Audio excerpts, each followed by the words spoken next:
Le Super Saiyan est la pire chose qui soit arrivée à Dragon Ball. Oui, t'as bien entendu. Et pour comprendre cela, il faut revenir aux prémices de cette légende. Mais avant, oublie pas de t'abonner, de liker si t'as kiffé la vidéo. À force, tu commences à connaître la chanson. Bref, sans plus tarder, comprenons pourquoi le Super Saiyan est la pire idée de Toriyama.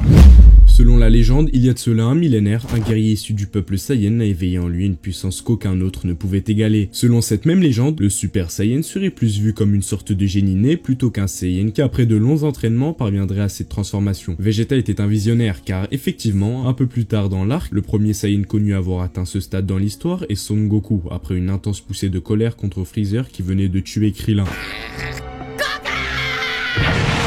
Le peuple Saiyan a des cheveux et les yeux noirs de nature et garde la même apparence tout au long de leur vie. Pour distinguer ce Saiyan légendaire des autres Saiyans, il libère une chevelure dorée hérissée, des yeux azur et une aura enflammée très imposante. Plus tard, on constatera que le Super Saiyan n'a rien de légendaire, mais aussi que ce n'est pas la seule transformation. Et la Z-Team parviendra à démontrer cela à plusieurs reprises dans la série. À la fin de Dragon Ball Z et du manga, la Toei décide de surfer sur la hype qu'est Dragon Ball à ce moment-là, en sortant Dragon Ball GT qui a fait l'unanimité sur son inintéressance. Fuck you! Avec une animation plus que bâclée, des facilités scénaristiques en veux-tu en voilà et du fanservice plus que douteux. Les arcs de DBGT n'avaient rien à voir avec ceux de DBZ et le pire dans tout ça, ça va être la décision prise par la Toei sur ce qu'allait devenir Goku. À la fin du manga, on aperçoit Goku comme presque méconnaissable. Déjà qu'il a obtenu une force impressionnante durant l'ellipse des 7 ans avec de nouvelles formes, le Super Saiyan 2 et 3, alors on ne pouvait que se demander à quel point Goku avait évolué après 10 ans d'ellipse. Mais maintenant vous le savez, il a rétréci, perdant une grande partie de sa force et ne semblant pas s'alarmer sur sa nouvelle forme. Vous imaginez bien la frustration qu'ont pu ressentir les fans, surtout que le premier arc ne facilite pas les choses tellement il est le plus détesté de tous. Mais comme si ce n'était pas tout, on nous sortira Dragon Ball Evolution en 2009.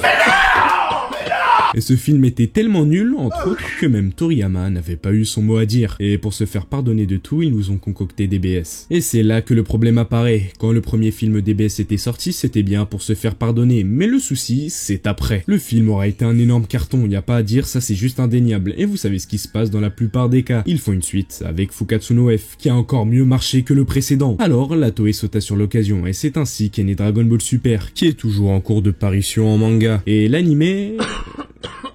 Bref. Maintenant, quand on constate quels sont les plus grands problèmes de DBS, nous avons deux choses qui reviennent. Le scénario et le fanservice, qui est encore moins géré que dans DBGT, avec des transfos plus inutiles et sans valeur les unes que les autres. Car les transformations dans DBZ, et même GT d'ailleurs, étaient des accomplissements qui représentaient les personnages qui nous ont fait rêver étant jeunes. Et ils avaient chacune leur spécificité et leur rareté. Et c'est ça qui nous touchait, leur rareté. On ne s'attendait jamais à en voir une. C'était une totale surprise. Et c'est ça qui rendait le tout magistral, surtout avec les mises en scène que DBS essaye de refaire pour faire des easter eggs, mais je sais pas à qui ça touche, en tout cas je trouve ça très gênant sincèrement, et ça me désole de dire ça sur Dragon Ball. Et là où je voudrais en venir avec ça, c'est que quand vous vous baladez sur internet, vous allez voir des gens lyncher Dragon Ball, insulter cette œuvre, la ridiculiser à cause de DBS, et plus particulièrement des transformations, car leurs arguments seront toujours « Il n'y a aucun enjeu dans Dragon Ball parce que tout le monde ressuscite, et en plus, à chaque combat c'est pareil, il perd et il se transforme, il n'y a aucune émotion. » Alors pourrait-on penser que si Toriyama n'avait jamais créé de Super Saiyan, il n'y aurait jamais eu cette haine et ce lynchage, car il n'y aurait eu donc comme seule transformation l'Ozaru? Pensez-vous que sans ces formes, Dragon Ball serait toujours aussi culte qu'il l'est? Seriez-vous prêt à faire ce sacrifice?